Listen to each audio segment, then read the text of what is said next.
Rahul was a man of simple dreams. At 35, life had weathered him far beyond his years. His rough hands, calloused from years of fixing engines and tightening bolts, told a silent story of struggle. Yet, beneath the oil-streaked clothes and tired eyes, there was a heart that beat fiercely for one reason: his 8-year-old daughter, Pihu. Rahul's life had taken a cruel turn 8 years ago when his wife, Mira, passed away in a tragic car accident. The pain of losing her was unbearable, but he didn't have the luxury of falling apart. Pihu was just a baby then, a helpless little soul who didn't understand why her mother never came back. Rahul had wiped his own tears in the dead of night, cradling his crying daughter, whispering promises he wasn't sure he could keep. From that day on, Rahul became both mother and father to Pihu. He learned to braid her hair for school, pack her lunch with whatever little they could afford, and read bedtime stories, even though his own heart ached with loneliness. Life wasn't easy. Rahul worked as a mechanic at a small auto repair shop on the outskirts of the city. The pay was meager, just enough to cover rent for their tiny one-room apartment and put food on the table. There were days when he skipped meals just to save a little extra for Pihu's school fees. When the shoes she wore started falling apart, Rahul patched them up as best as he could, promising her new ones next month, though he wasn't sure when that month would come. But despite their struggles, Rahul never let Pihu feel the weight of their poverty.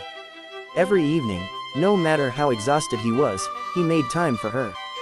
They would sit by the small window of their apartment, watching the sun go down, and Rahul would tell her stories, tales of brave kings, clever foxes, and magical lands. He made sure that Pihu's world remained bright, even if his own was filled with darkness.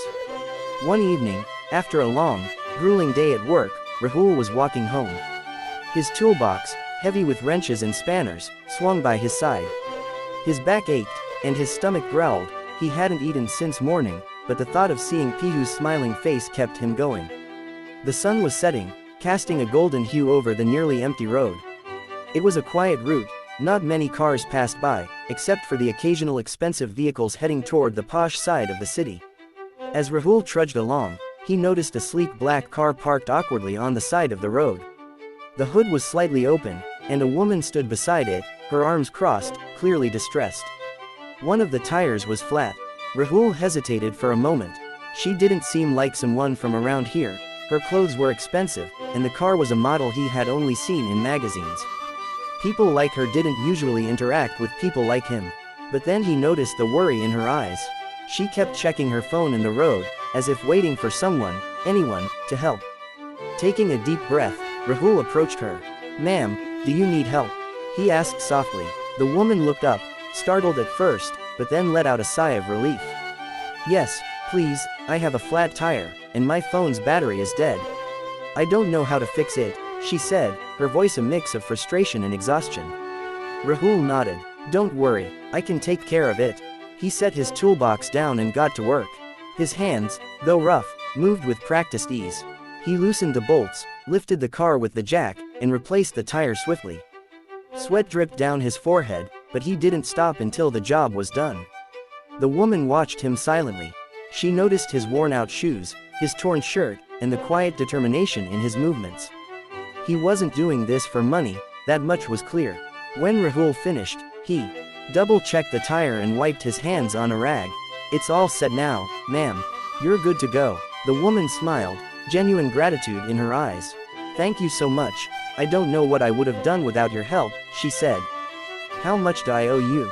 Rahul shook his head quickly. "Nothing, ma'am, I was just helping out." She blinked in surprise. "But you spent your time and effort, at least let me pay you something." Rahul smiled faintly. "I don't help people expecting money. Someone once told me, kindness doesn't cost anything." The woman was speechless. In a world where everyone seemed to have a price, here was a man who didn't ask for a single rupee. As Rahul gathered his tools, the woman watched him walk away. His shoulders were slumped, his clothes were worn, but there was something dignified about him, something rare. She didn't know his story. She didn't know about the little girl waiting for him at home or the battles he fought every single day. But what she did know was this: people like Rahul were hard to find. And little did Rahul know, this simple act of kindness was about to change his life forever. The next morning, Rahul woke up before dawn, as usual. His tiny one-room apartment was dimly lit by a small bulb, and the only sounds were the faint chirping of birds and the soft breathing of his daughter, Pihu, still asleep on the other side of the room. He carefully placed a thin blanket over her and smiled, his heart swelling with love. Another day, another battle, but he was ready. After preparing a simple breakfast of dry bread and tea, he woke Pihu up gently. "Beta, time for school," he whispered. Pihu rubbed her eyes and stretched. "Papa, can we get a new tiffin box someday? Mine has a crack." Rahul's heart sank, but he quickly forced a smile. "Of course, Pihu, we'll get a shiny new one, soon." Soon, a word he used far too often, hoping Pihu wouldn't notice the never-ending wait. He dropped her off at school and headed to work at the small garage, where he spent most of his days repairing old cars, earning just enough to scrape by. His boss, an old man named Mishra Ji, was kind but firm.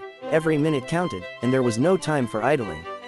By midday, Rahul was underneath an old sedan, tightening a rusty bolt, when he heard a familiar voice. "Excuse me, Rahul." He slid out from under the car, wiping grease off his hands, and there she was. Riya, the woman whose tire he had fixed the night before. But this time, she wasn't stranded on the road. She was standing tall and confident in his humble workshop, her sleek car parked just outside. For a moment, Rahul was stunned. Why was she here? Had something gone wrong with the car? "Ma'am, is there a problem with the tire?" he asked, concerned. Riya smiled. "No, the tire is fine. Actually, I came here to talk to you." Rahul exchanged a puzzled glance with Mishra Ji, who was equally confused. It wasn't every day that someone like Riya Malhotra stepped into their dusty workshop. "I didn't get a chance to introduce myself properly yesterday," Riya continued. "I'm Riya Malhotra. I own a chain of auto repair shops across the city, Auto Works." Rahul's heart skipped a beat. He had heard of Auto Works. It was a big name, known for its high-end services and sleek branches in the posh parts of the city. "I was really impressed by your kindness last night," Riya said.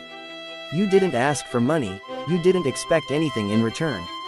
"That's rare these days," Rahul shrugged. "Ma'am, I was just helping someone in need. That's all." Riya studied him for a moment. His honesty was disarming. She had met countless people in her life, businessmen, investors, and even mechanics, but Rahul was different.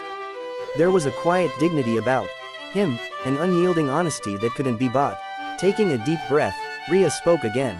"I have a proposal for you, Rahul."